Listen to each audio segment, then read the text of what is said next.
إلى حضرة النبي المصطفى رسول الله صلى الله عليه وسلم وعلى آله وأزواجه وذريته وإلى جميع أولياء الله وشهداء وإلى جميع شيخنا ومعلمنا وأساتذتنا ورسولنا وراحمين وشهداء الله عنه وعلى بركاتهم وخصوصياتهم وعلمهم وفروعهم وأموالهم وصالحهم بدين من الآخر على هذه وعلى من وبأسره الصالحون وعلى النبي الفاتحة بسم الله الرحمن الرحيم الحمد لله رب العالمين الرحمن الرحيم مالك يوم الدين إياك نعبد وإياك نستعين اهدنا الصراط المستقيم صراط الذين أنعمت عليهم غير المغضوب عليهم ولا الضالين آمين.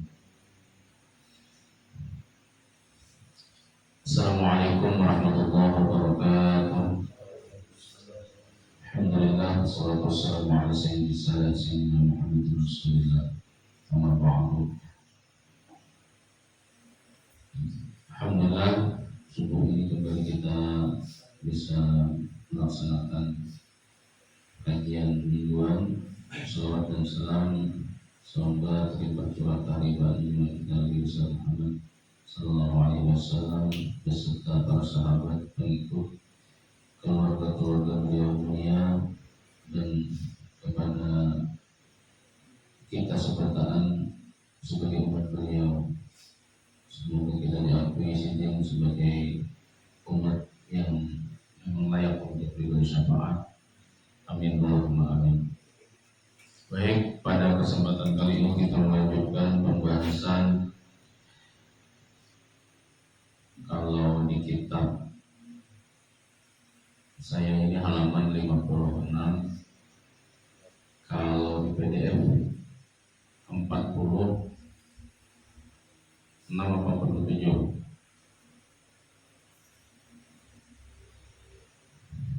Kemarin kita membahas tentang syatahat itu ada dua hal yang signifikan atau ada dua jenis syatahat. Nah itu sudah selesai. Selanjutnya wa amma dhammatu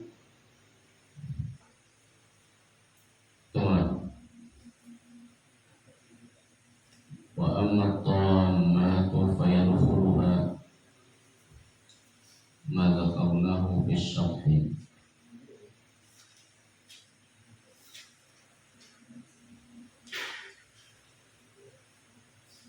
Fayudkhiluha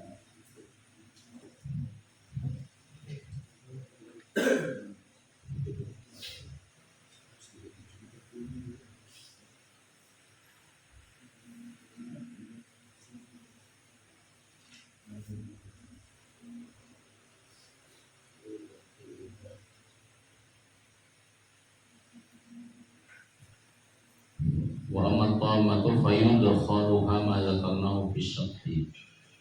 Itu yang teman baca yudkhiluha.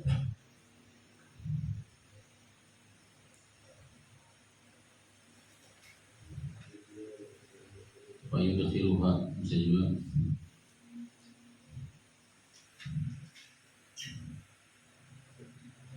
Silakan baca, silakan. Yang ada bacanya sudah lengkap. Nah, semua warnanya dulu menguliakan. Karena sedikit hilang dari awal sedikit. Apa sih masih ada? Bismillahirrahmanirrahim. Qala musannif rahimahullah ta'ala wa Amin. wa amma tawammatu fayadkhuluha aw yudkhilha ma dzakarnahu fi syarhi wa amrun akharu yakhussuha wa huwa sarfu alfadhi syar'i an dhawahiriha mafhumati ila umurin batinatin la yasbiqu minha ila al-afhami fa'idatun. Cukup dulu, coba Ustaz yang terjemahkan atau jelaskan.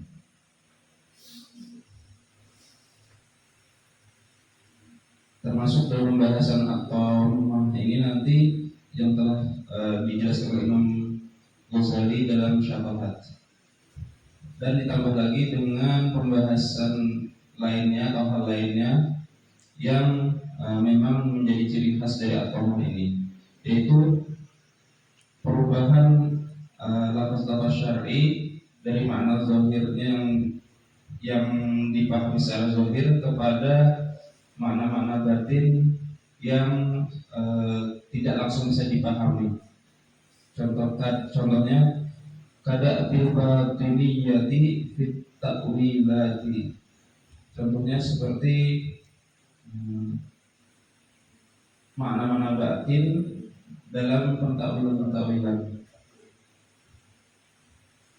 Oke, maksudnya tuh at-tamah itu mirip-mirip saja dengan istilah syatahat, hanya dia memiliki kekhususan yang membedakannya dengan syatahat. Kalau syatahat kemarin itu kan dianggap zikir-zikir yang dialami oleh seorang sufi, tetapi penyebutannya itu seakan-akan menyebutkan dirinya itu menyatu dengan Allah gitu kan. Jadi seperti subhanallah diubah menjadi subhani. Nah, itu syatahat keadaan di mana seorang penggiat sufistik, kadang-kadang disebut mutasawwif juga gitu. Itu semacam di luar kendalinya. Jadi dia merasa ada penyatuan dirinya dengan Tuhan, sehingga apa yang dia ucapkan itu semua bersumber dari Allah gitu. Sehingga tidak segan untuk mengatakan akulah al-haq. Meskipun Imam Ghazali kemudian meluruskan Yazidin kemungkinan bubuhannya itu mengalami penempelan firman Allah yang berbunyi innani anallahu la ilaha illa ana fa'buduni. Jadi karena saking asyiknya dengan firman ini sehingga itu melekat pada diri mereka, lalu yang keluar, nah itu seperti itulah kan. Nah, tamah ini juga mirip-mirip, hanya saja yang membedakannya nanti itu adalah dia semacam menafsirkan ajaran-ajaran syariat ini dengan makna-makna yang tersembunyi gitu. Jadi kita ini sudah ada perintah. Perintah itu harus jelas kan? Lafaz perintah itu harus jelas, lafaz larangan juga harus jelas. Nah, kejelasan lafaz-lafaz ini kemudian mereka di sini disebutkan sarfu al-fadhiz syar'i. Mereka putar balikan. Kadang-kadang dianggap diselewengkan gitu ya, tanda kutip. Dari maknanya yang zahir kepada makna yang batin. Nah, seperti apa makna zahir dan makna batin itu nanti di bawah ada contoh-contohnya. Tetapi Imam Ghazali sini menyoroti ini banyak dilakukan oleh kelompok al-batiniyah. Jadi batiniyah ini semacam sekte ya. Pada masa itu sekte ini lahir dari rahim kelompok Syiah. Kalau dalam dunia tafsir itu ada tafsir isyari namanya. Tafsir isyari. Apa maksudnya tafsir isyari itu? Tafsir isyarat. Jadi pakai isyarah-isyarah. Jadi kalau kamu menafsirkan ayat itu hanya zahir nasnya ya. Apa makna di balik nas itu? Nah, itu banyak dipelopori kelompok-kelompok batiniyah menurut Imam Ghazali, dan itu batiniyah itu siapa? Kelompok yang lahir dari orang-orang Syiah. Cirinya bagaimana? Mereka menafsirkan baik itu ayat Al-Quran maupun hadis Nabi dari maknanya yang zahir menjadi makna yang batin. Nah, makna yang batin ini siapa yang tahu? Imam-imam mereka yang paling mereka anggap sahih menafsirkan itu ya imam mereka. Sehingga nanti ada kritik juga. Kalau begitu Al-Quran itu semuanya tersembunyi dong maknanya gitu kan. Tidak bisa dipahami oleh siapapun akhirnya. Hanya orang-orang tertentu yang bisa memahami. Kenapa? Karena setiap lafaznya itu ada makna tersembunyi di baliknya. Nah, ini kritiknya begitu. Tapi ya menurut mereka memang Al-Quran itu ada makna zahir, ada makna batinnya menurut mereka. Dakbun itu apa? Biasaan, kada bil batiniyah. Itu biasaan orang batiniyah itu dalam mentakwil ayat-ayat Al-Quran ataupun hadis-hadis Nabi itu ya menggunakan itu tadi makna yang tersembunyi. Kalau dalam bahasa Indonesia itu ada eksplisit, ada implisit. Nah, mereka yang implisitnya terus. Fahada aidan haramun wa dararuhu azimun. Ini menurut Imam Ghazali sesuatu yang dilarang. Kenapa? Karena dararuhu azim. Apa dararuhu azim itu? Bahayanya besar.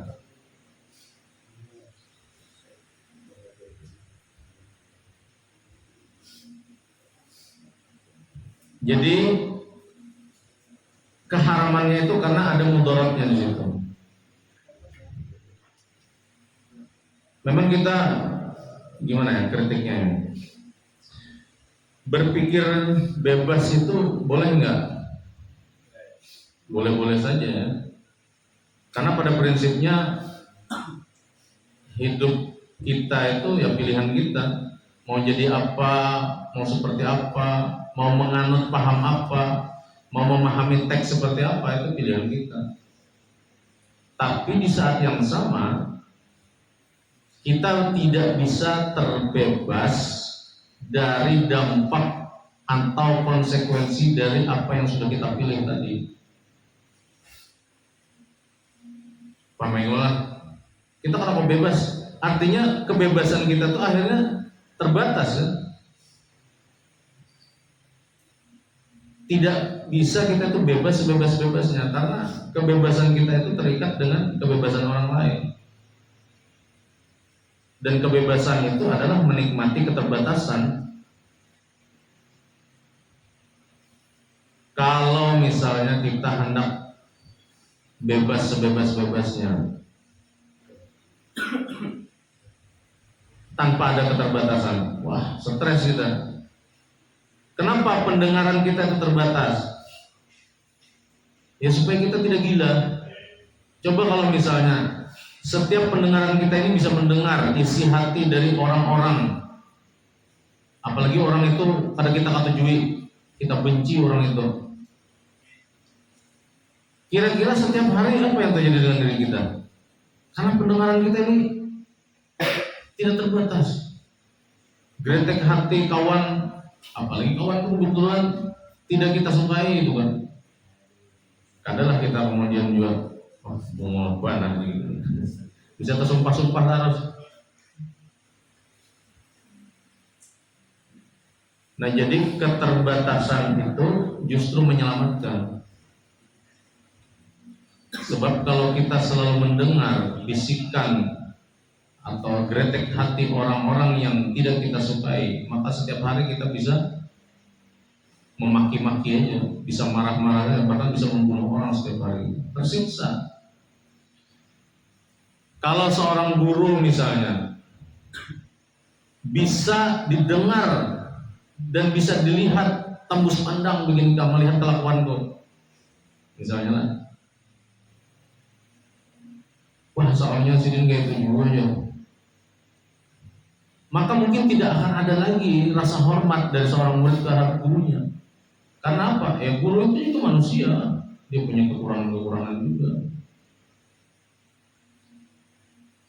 Dan seterusnya, suami istri gitu kan, kenapa misalnya ditutup-tutupi Allah gitu kan? Ya supaya ada istilah keluarga harmonis itu. Sebab kalau tidak, susah mencari keluarga yang betul-betul harmonis. Dan seterusnya lah ya. Dan termasuk kayak kita nih Allah, hari-hari ditutupi Allah Ta'ala, kawan, nggak tahu kelakuan kita.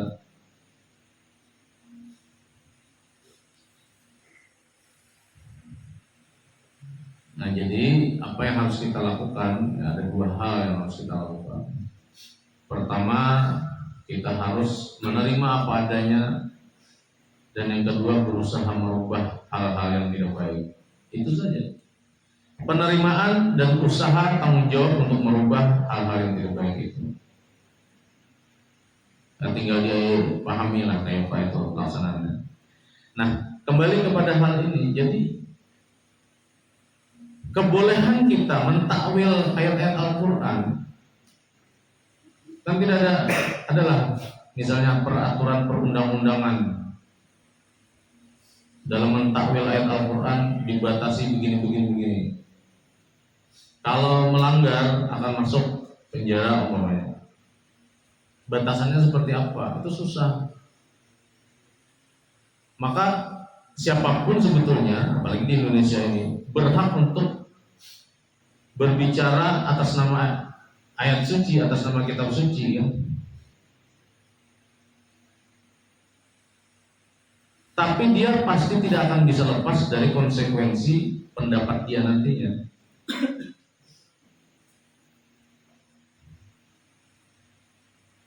Sekarang kita misalnya lagi dihebohkan dengan terutama di kalangan Nahdiyin dan kalangan Muhibbin, ya. Ada yang pro, ada yang kontra gitu kan. Ada yang membatalkan nasab A, ada yang membatalkan nasab lawannya juga B.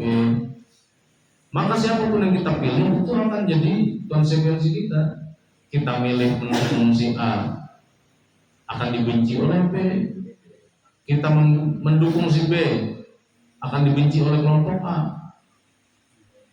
Maka yang aman itu kita doakan hubungan sini bertahan. Orang alim semua itu. Terserahlah apa, ya mau ilmiah DNA atau apa, kita husnuzon aja. Kalaupun hasil DNA-nya beda, tapi kita lihatilah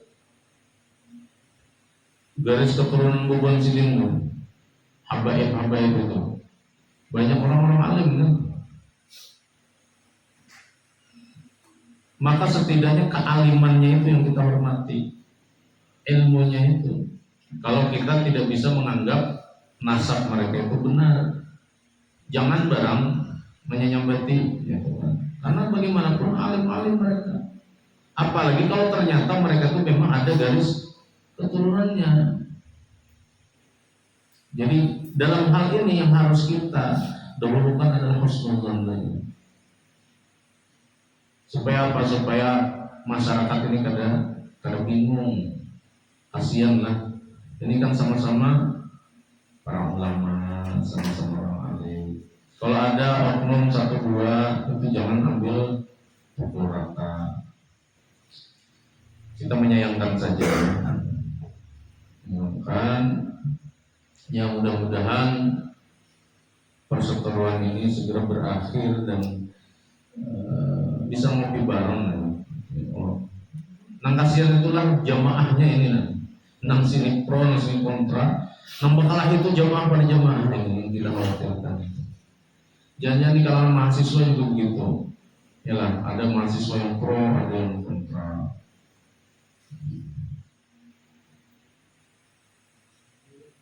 Nah, jadi sekali lagi kebebasan kita berpendapat itu terikat juga ternyata. Terbatas juga pada akhirnya. Lanjut, siapa lagi yang baca?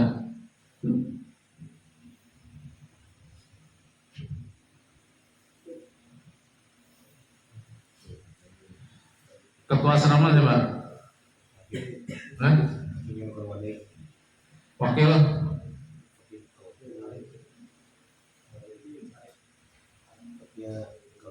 Sekretaris? Bendara? Mainlah. Bukan pengurus inti bilang bilangan bertahan muka runtuh aja. Muka runtuh saya pun nggak cukup baik. Pengurus yang lain, mana awaknya kada boros? Siapa kan? Guru Yadi, silakan Guru Yadi tunjuk. Dikira Guru Yadi yang turun baca lah, Guru Yadi yang menunjuk. Nah, siapa tuh? Mana beliau? Nah, silakan. Silahkan anunya mana mikrofon.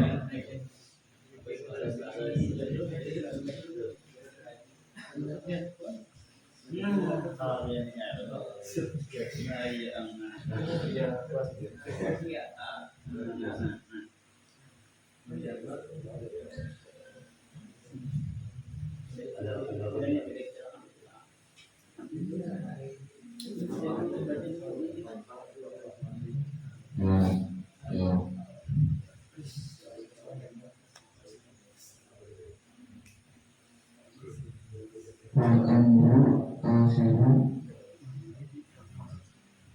Mana? Fa innal alfadha idza surrifat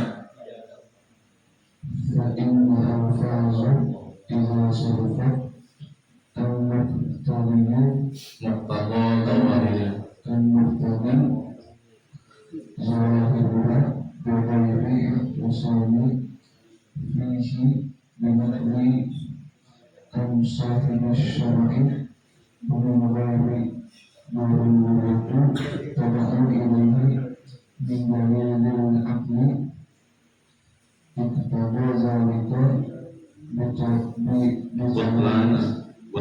tepati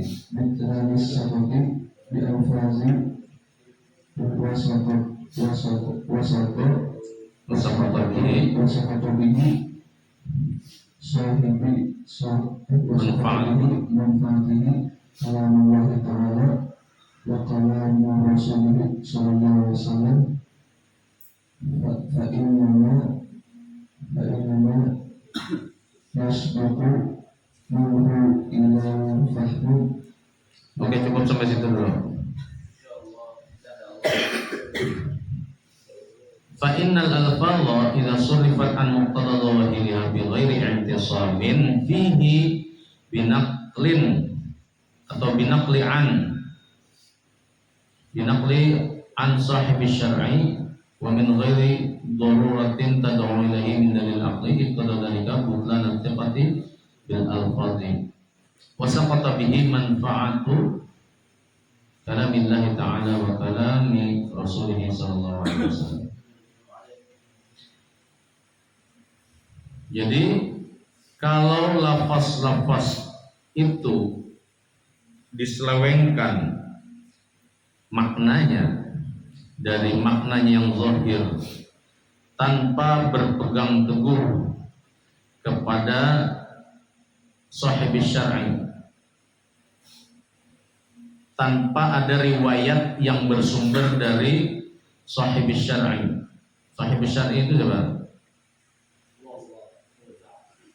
Ya, Allah dan Rasulnya lah barangkali begitu ya. Wa min ghairi daruratin tad'u ilaihi, atau tidak ada hal yang mendesak yang memaksa seseorang untuk menggunakan dalil akli. Nah, jadi ada dalil akli, ada dalil aklinya.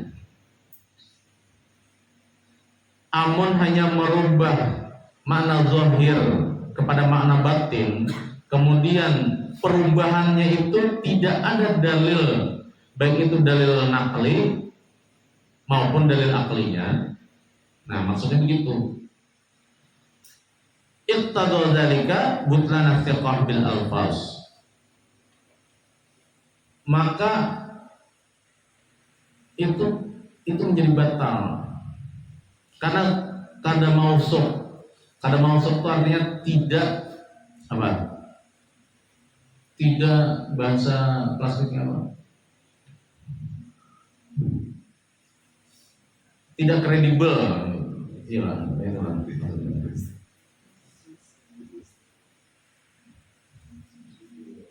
tidak terpercaya. Jadi dia memahami zahir makna itu dengan makna yang batin itu tidak terpercaya. Kenapa? Karena tidak ada sumbernya. Referensinya dari mana? Adalah ayat Al-Quran, yang adalah hadisnya, tidak ada dalilnya. Sehingga kalaupun itu dia menggunakan dalil aklinya, itu betul-betul darurat tidak memaknai seperti itu. Kalau tidak darurat, nah jangan itu akal-akalan dia saja. Maka butlan istiqah bil alfaz.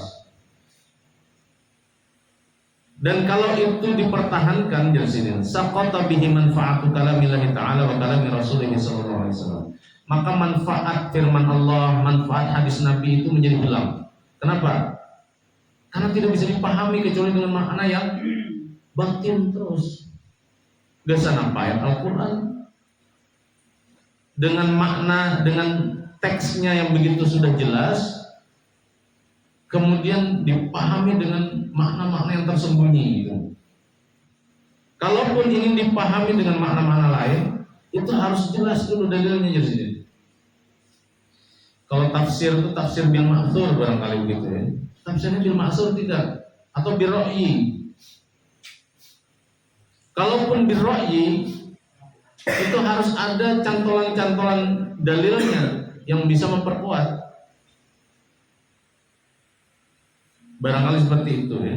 Karena kalau tidak begitu, kalau setiap redaksi, setiap ayat itu dipahami makna-maknanya yang tersembunyi, maka seakan-akan Al-Quran dan hadis itu tidak ada manfaatnya lagi. Karena hanya bisa dipahami orang-orang tertentu kan? Membatasi Al-Quran dan hadis pada orang-orang tertentu. Kita memang tidak bisa menutup mata juga, ada ayat-ayat, ada hadis-hadis Nabi yang itu harus kita kaji secara baik gitu ya. Kemudian cara memahaminya harus berguru, bersanad. Tapi apakah semua ayat Al-Quran, semua hadis itu harus seperti itu? Qul huwallahu ahad. Itu rekan-rekan yang bisa paham bahwa Allah itu esa gitu kan. Nah, kalau ingin pendalaman makna, oke lah kita berguru. Nah, kayak pegang makna yang ahad itu dibubarkan kan, yang sifat Allah itu kan pengembangan sudah.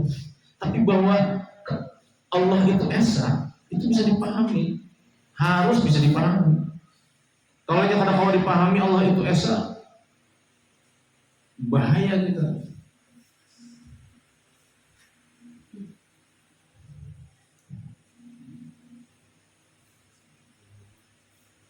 Fa inna ma yasbiqu minhu ila al-fahmi la yuftaqu bihi.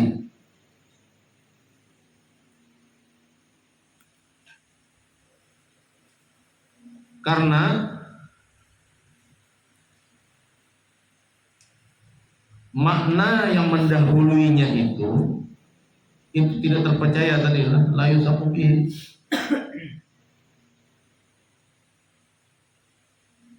Karena dia memaksakan pemahaman yang tersembunyi itu, sementara itu mengalahkan makna zahir, padahal Al-Quran dan hadis itu harus bisa dipahami makna zahirnya terlebih dahulu. Kecuali misalnya masalah itu memang ikhtilaf kemudian gitu ya. Nah, bisalah kita kemudian berdebat gitu. Yang penting ada penguat-penguatnya. Tapi kalau semuanya harus dimaknai makna batin, nah itu yang ditentang oleh Allah. Wal batin la dhabtalahu. Batin itu sesuatu tersembunyi itu ya kada jelas kan wujudnya. Orang tersembunyi kada ada tandanya. Dobat itu kan kita mendobit tenan, mengharapati kalau lah. Wal batin la dhabtalahu. Sesuatu yang tersembunyi itu ya kita nak memahaminya, kada ada tandanya. Bal tata'aradu fihi al-khawatir wa yumkinu tanziluhu ala wujuhin syatta. Bahkan makna-makna tersembunyi itu bisa tata'aradu, bisa menimbulkan konflik yang bermacam-macam. Kenapa? Karena antara orang yang satu dengan orang yang lain memaknai makna yang tersembunyi itu belum tentu sama. Apalagi kalau misalnya menyandarkan dari ilham pribadinya, ilham. Misalnya hendak menemukan makna berlempah dulu sedikit dengan seorang anak. Karena yang lain juga begitu. Lalu ketika dia mengajarkan kepada murid-muridnya, oh kontradiktif nih, berbeda antara yang di situ loh yang di sini, artinya padahal ayatnya sama. Lalu pikiran ini menjadi tata'arud fihil khawatir. Pikiran, ide atau ya pikiran kita lah menjadi bentrok di dalam. Lalu yang kemudian lahir dari situ itu wujuhun syatta itu. Kebanyakan pendapat akhirnya itu juga memusingkan. Siapa yang pusing? Ya tentu masyarakat awam yang pusing nanti. Wa hadza aidan minal bid'ah asy-syai'ati al-'azimati ad-darar. Ini bagian dari bid'ah yang besar, yang tersebar, yang kemudaratannya itu besar dan tersebar begitu. Wa innama qasada ashabuha al-ighrab. Orang yang menelurkan ide ini memang sengaja hendak ighrab itu apa? Asing ya, anti mainstream. Nah, jadinya hendak memang apa istilah bubuan Mesir itu khalif tu'raf itu. Jadi bersikap kontroversial itu akan membuat kita cepat viral kan begitu. Nah, tapi ini dia betul-betul ingin anti mainstream lah, supaya kada sama lawan orang-orang kebanyakan. Li'anna nufusa ma'ilatun ilal gharib.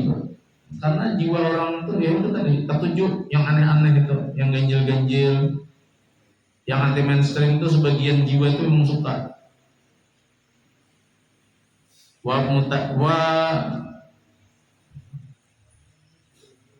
mustaliddatun tumim enggak?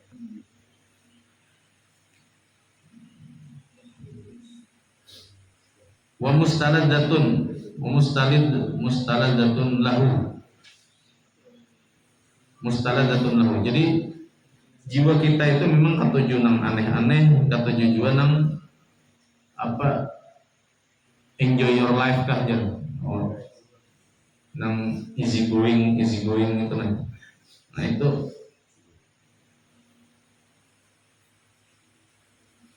jadi bilanya sesuatu itu aneh itu ketujuh sama paling jiwa tuh. Nah ketika ada orang yang menyalurkan keanehan kita, kebetulan kita ketujuh, lalu tersalurlah cita-cita kita yang tersembunyi itu. Itu yang dialami oleh kelompok batiniyah ini.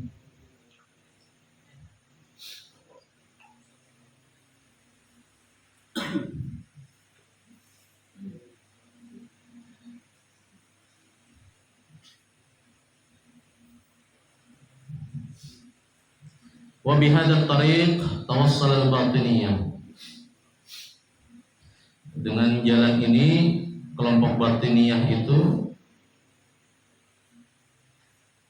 ya mereka begitulah memilih jalannya kepada apa ila hadmi jami'i syari'ah bi ta'wili dhahiriha.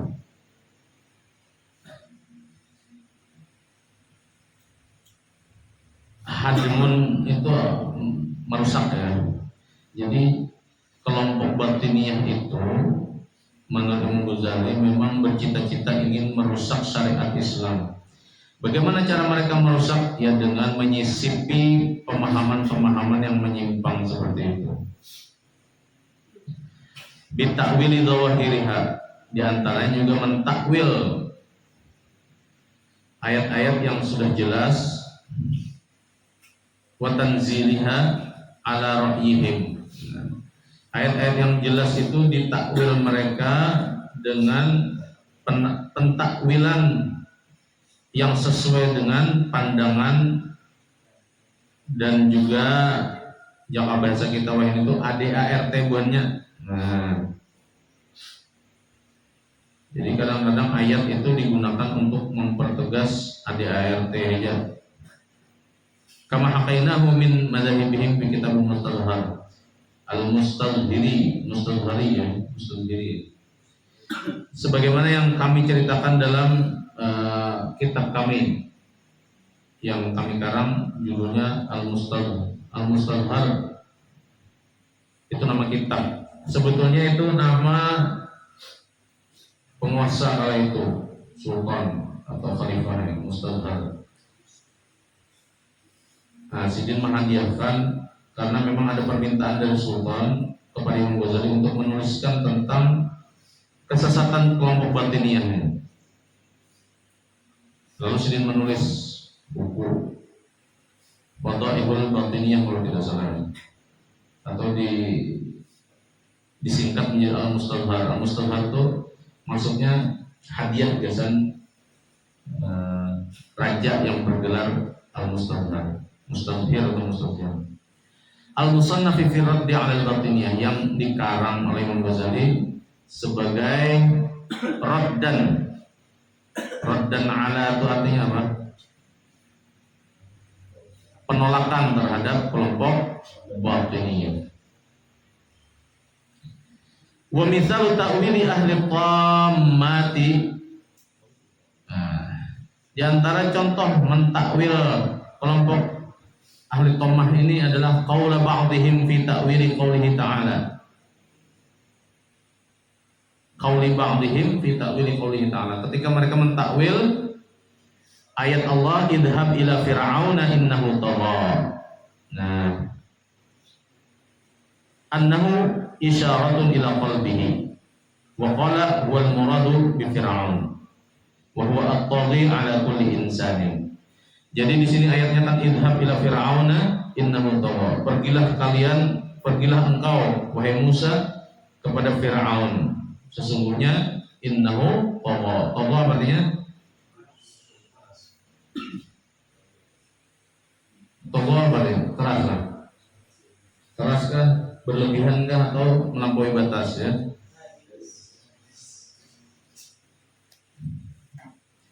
Nah, menurut kelompok Batiniyah, yang dimaksud dengan Fir'aun di sini itu bukan Raja Fir'aun yang siapa? Ngaran aslinya Ramses. Bukan itu.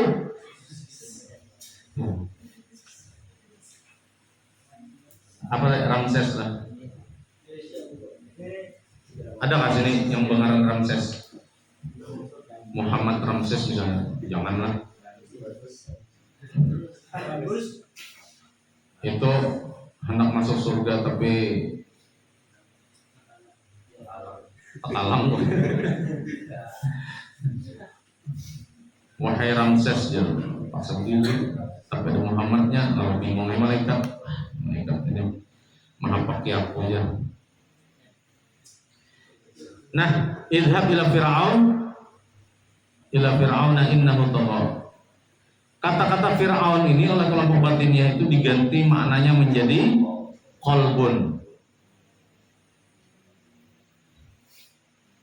Jadi menurut mereka qalbu manusia itu adalah sumber melampaui batas kulla insanin ala kulli insanin. Jadi setiap manusia itu dasar yang membuat mereka itu melampaui batas itu adalah hati. Maka harus hati-hati terhadap hati.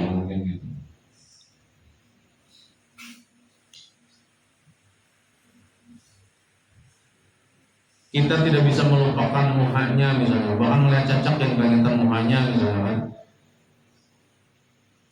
Nah itu hati kita tuh sudah dianggap melampaui batas. Itu pemahaman mereka begitu. Jadi Fir'aun di sini bukan mana Fir'aun. Begitu juga fi qaulihi ta'ala wa an alqi 'asaka. Lemparkanlah atau tawakakan. Asaka apa? Tongkat engkau. Kalau asoka kalian sarfan itu juga asoka.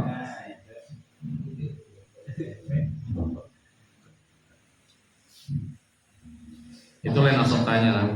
Wa an alqi asaka. Lemparkan tongkatmu. Ai ma yatawakkalu alaihi wa ya'tamiduhu mimma siwallahi azza wa jalla. Yang dimaksud dengan aso di sini, asoka di sini adalah sesuatu yang disandarkan oleh manusia kepada selain Allah. Fayambaghi ayyulqiyahu, itu yang harus dilemparkan.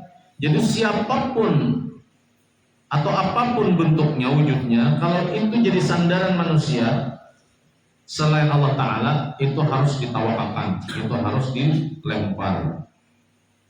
Nah, secara sepintas maknanya bagus ya, mau nggak? Cuman ini kan menyelewengkan makna yang sesungguhnya dari ayat Al-Quran. Karena ayat ini kan bicara tentang peristiwa Nabi Musa, bukan berbicara tentang kalbu kita atau dengan hal-hal yang ada. Yaitu tadi mereka itu kadang-kadang membuka hatinya ke hal-hal yang goib gitu, yang tersembunyi, yang batin. Wa fi qaulihi sallallahu alaihi wasallam. Nah, ada juga nih hadis Nabi, tasahharu fa inna fis sahuri barakah. Arada bihi al-istighfar fil ashar. Jadi jir Nabi, bersahurlah kalian karena dalam sahur itu ada keberkahan. Nah, menurut mereka tasahharu di sini adalah perintah untuk beristighfar. Jadi beristighfarlah kalian karena dalam istighfar itu ada keberkahan. Jadi orang kada boleh lagi disuruh bersahur waktu subuh, waktu sampai sahuran istighfar aja banyak.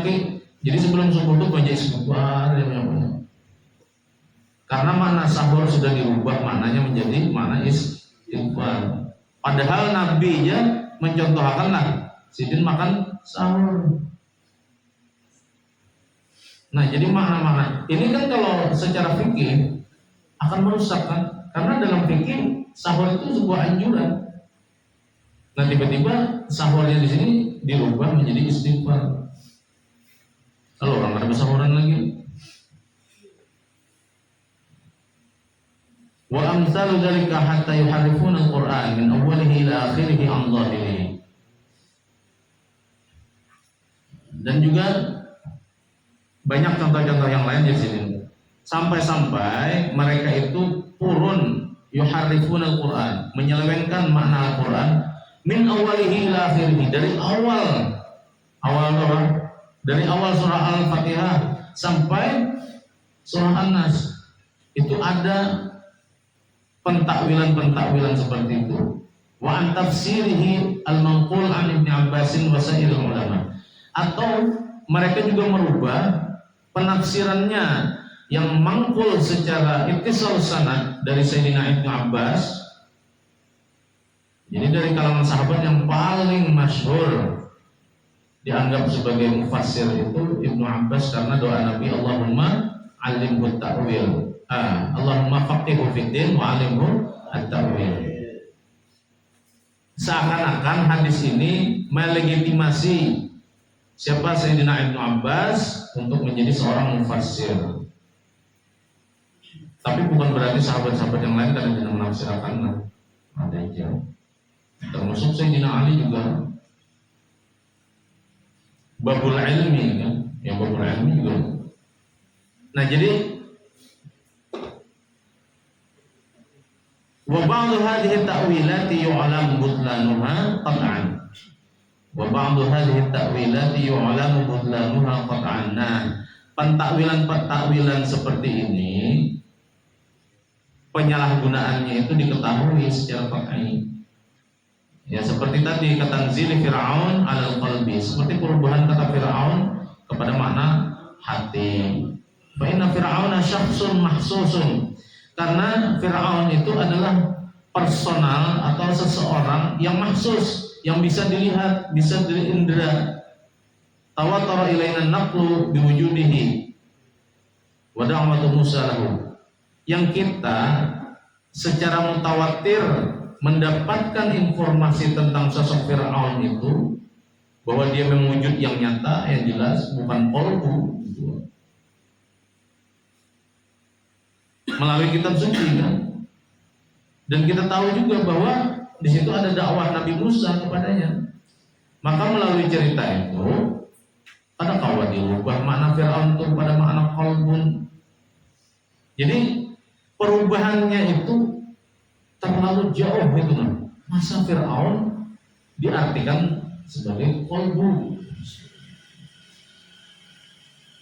Meskipun itu kira-kira bujur-bujur aja juga, artinya bila qalbu seseorang itu sesat, Itu model kurang lebih lawan Fir'aun.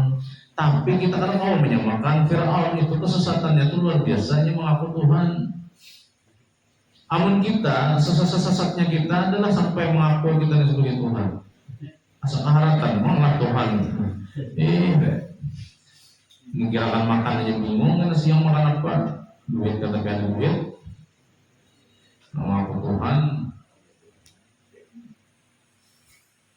Makalah kebanyakan udah kita nih orang mengaku nabi juga banyak aja mau pati.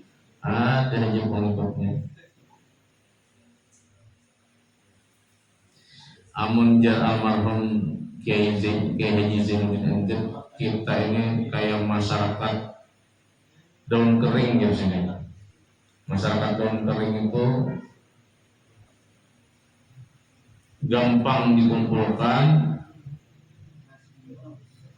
susah diikat, berisik, gampang dibakar. Nah itu ciri masyarakat daun kering ya sini. Artinya juga kita ini ngalih, beingkut tuh ngalih. Atau sebaliknya kenyamanan beingkut siapa aja kita ikuti, karena kita ini kayak orang lamas jadi orang lamas itu apa aja nang ada di parangnya itu diikuti. Daun gen dihiganya diikutinya, padahalnya tahu daun itu pada menyelamatkan. Jakanya kayu ya kalau kayu parang misalnya lewat, nah, bisa kita ikut itu. Takwa sedikit ikutannya. Tapi nangaran orang lamasnya orang mau berpikir lagi, kenapa aja? Soalnya pempes, akan lewat mau ngaranya lamas, tak ikuti juga. Nah kayak itu tuh gambarannya. Kayak apa aja nabinya asal nama meyakinkan aja penampilannya malah.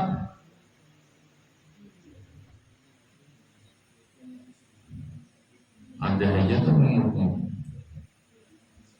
Ka'abi Jahlin wa Abi Lahbin wa ghairihima minal kufar.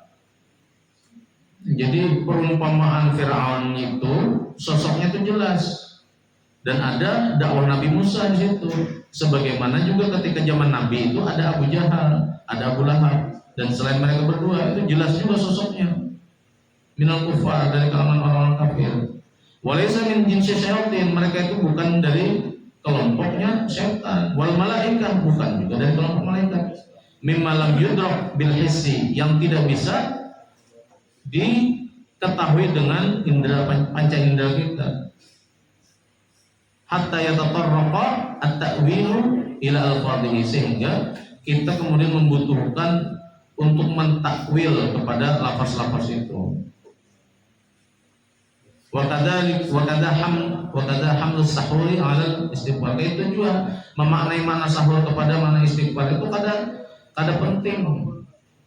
Fa innahu kana sallallahu alaihi wasallam yatanawwalu ta'am naqlan. Fa innahu kana sallallahu alaihi wasallam yatanawwalu ta'am wa yaqul tasahharu wa halummu ila al-ghida'il mubarak. Karena Nabi sendiri mencontohkan, kada sekadar menyuruh kita bersahur saja, tapi sidin pun yatanawwalu ta'am.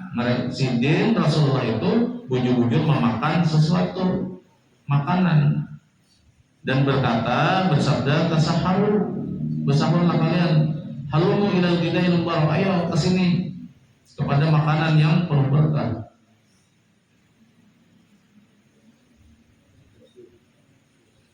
Malah panjang lagi nanti saya. Fahadihi umurun yudraku bitawaturi wal hissi butlanuha naqlan wa ba'duha yu'lamu bighalibil dhanni wa dhalika fi umurin la yata'allaqu bil ihsas fa kullu dhalika haramun wa dalalatun wa ifsadun lid-dini 'ala al-khalqi wa lam yanqul syai'un min dhalika 'ani sahabati wala 'ani tabi'in wala 'ani al-Hasan al-Basri ma ikbabihi 'ala da'watil khalqi wa wa'dihim fala yadhharu li qawlihi man fassara al-Qur'ana bi ra'yihi falyatabawwa maq'adahu minan nar.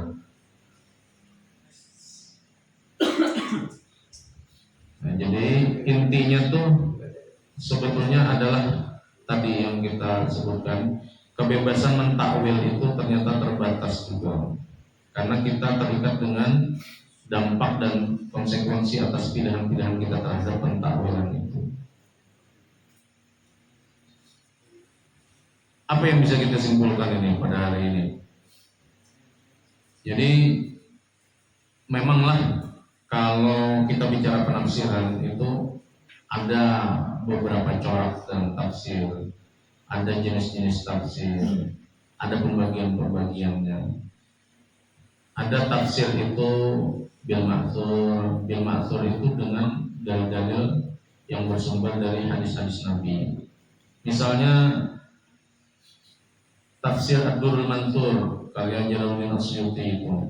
Jadi setiap ayat itu ditafsirkan dengan hadis-hadis Nabi. Salah satu tafsir bil ma'thur. Karena fungsi hadis itu diantaranya adalah sebagai mufassir bagi Al-Quran. Dia menafsirkan Al-Quran itu fungsi hadis diantaranya. Maka wajar kalau kemudian setiap ayat Al-Quran itu ada penafsiran-penafsiran dari Nabi SAW. Tetapi ulama-ulama tafsir kemudian tidak membatasi lagi menjadi pemahaman di masa itu, karena kita memahami Al-Quran itu harus harus berkembang. Karena ada istilah dia kan salafun di kulli zaman memakan itu. Al-Quran itu harus bisa dipahami pada setiap masa dan pada setiap episode kehidupan. Kadang kala orang-orang dahulu aja yang memahami Al-Quran. Karena kalau seperti itu Al-Quran menjadi sempit maknanya. Dalam penafsiran kita bisa berkembang seperti itu.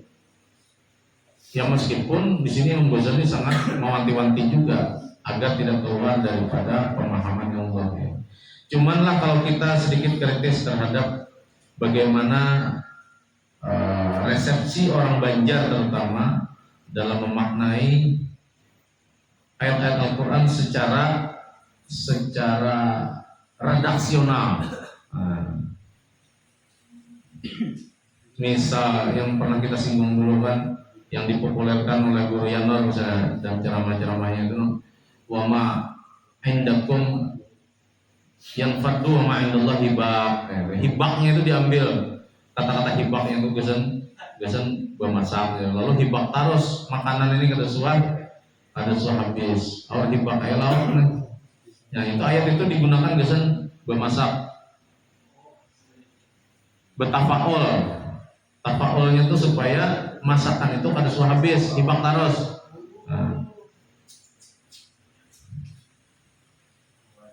Banyak kan itu kan, ada juga yang jaga bagus sekumpul nang orang dua laki bini ini nang bini ini memang dulu mendapatkan lakinya itu dengan cara-cara yang tidak baik.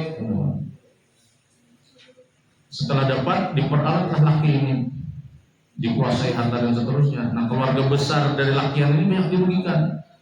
Bahkan mungkin istri pertamanya juga dirugikan gara-gara si pelakor misalnya kan. Nah lalu ada ayat Lailatul Qadri khairum min alfisah.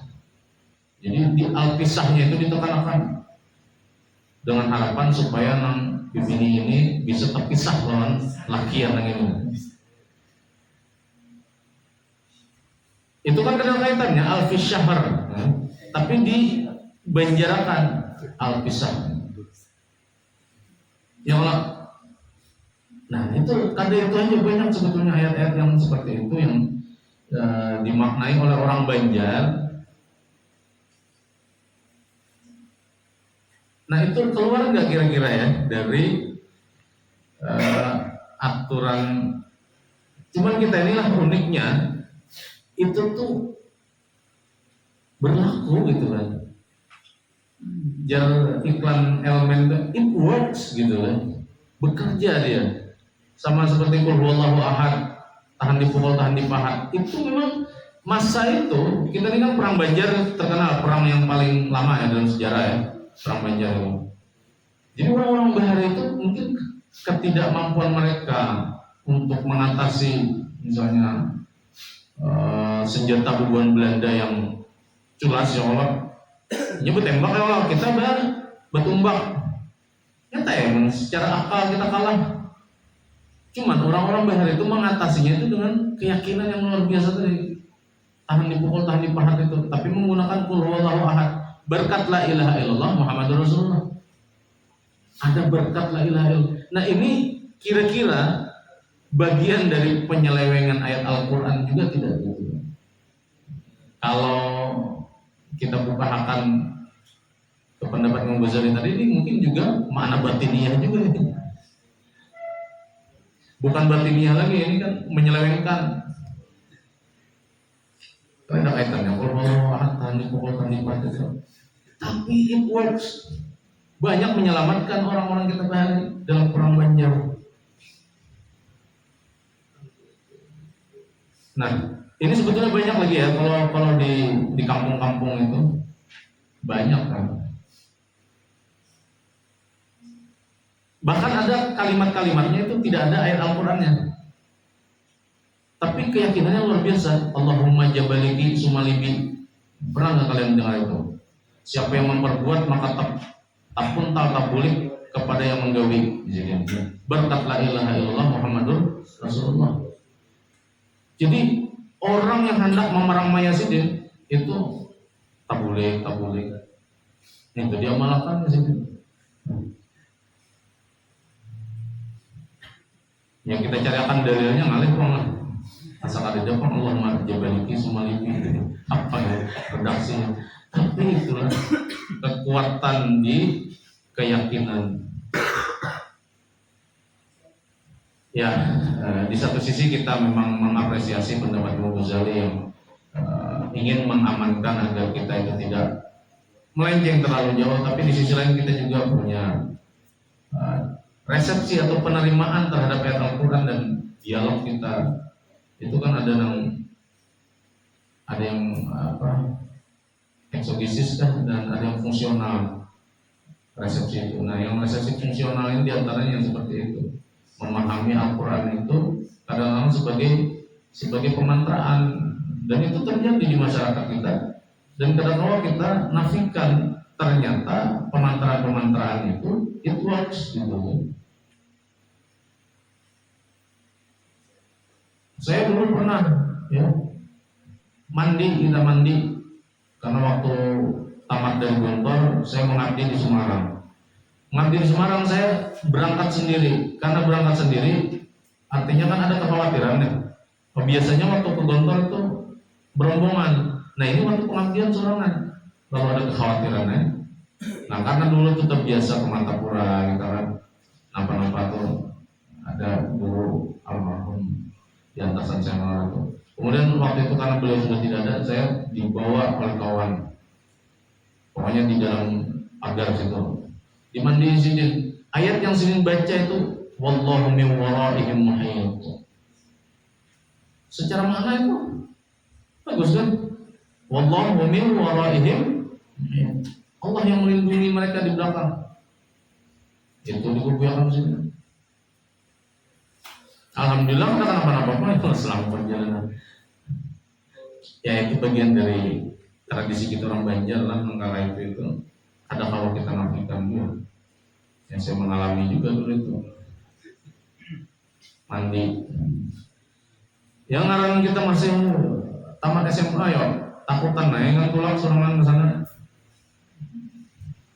Ada kawan membawa, kita senang banget. Oke lah, mungkin itu saja yang bisa kita bahas untuk pertemuan hari ini. Mudah-mudahan ada manfaatnya. Subhanallah bihamdi, subhanakallah bihamdika, asyhadu an la ilaha illa anta, astaghfiruka wa atubu ilaik. Wassallallahu ala sayyidina Muhammad wa ala sayyidina Muhammad. Wa ba'da taufiq wal hidayah min Allah, wallahu muwaffiq ila aqwamit thariq. Wassalamualaikum warahmatullahi wabarakatuh.